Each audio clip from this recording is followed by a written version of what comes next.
Our stories speak of the ones that came before. The old ones. We've been doing at Guerrilla Killzone for more than a decade now, interiors and corridors and lots of grays. We really wanted to do something beautiful. So you had lots of blues, lots of greens inside of that sort of open world environment. And we've actually tried to keep as much of the game in the open world as possible.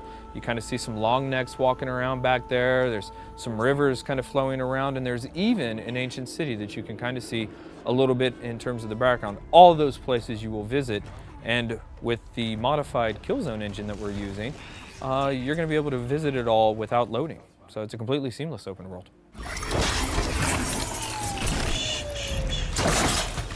Sorry, little one. There may be a little bit of a kindred spirit between the machines and Aloy, and that's a big story element that we won't get into today. But yeah, you could probably guess that she's not this indiscriminate hunter that just wants to go around and kill things. She only does so with a purpose. Almost at first glance, you take a look at that bow and you might think, wait, that's just a regular composite bow. But then you take a closer look and you actually notice that it's a mixture. It's a mixture of elements. First, it's a mixture of elements found in the naturally occurring environment, but it's also mixed with machine parts. So machine parts are the key to Horizon Zero Dawn. They're the base of the economy, and you're gonna want them because Aloy is the master craftswoman. Here we go! Oh, someone's angry!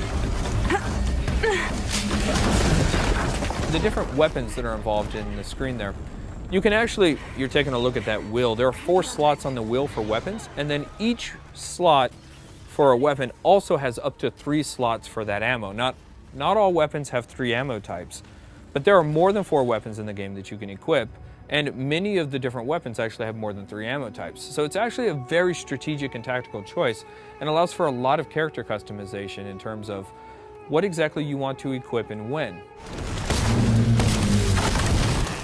One of the things that makes Aloy incredibly unique is that she has this ability to understand the machines. That there was this incredibly strong weak point in the middle of the machine. It's actually called the power core. It was protected, of course, by heavy armor plates. There are actually 93 of those destructible armor plates across the entirety of the Thunderjaw. Now, what Aloy decides to do is to use its own weapons against it. She knew she could take off with an armor-piercing arrow. She could take off that disc launcher, so she stunned it with the electric arrows. Then she took off the disc launcher. She used the disc launcher to remove that armor plating. Then she used one of the incredibly scarce but very effective explosive arrows to hit that exact spot and take the Thunderjaw down. Of course, we've talked a number of times so far about a perk system or a skill tree, and so there are a large number of elements there. You do get XP from doing quests, you get XP from killing the machines, you get XP from discovering locations in the world. It's a fully fledged RPG.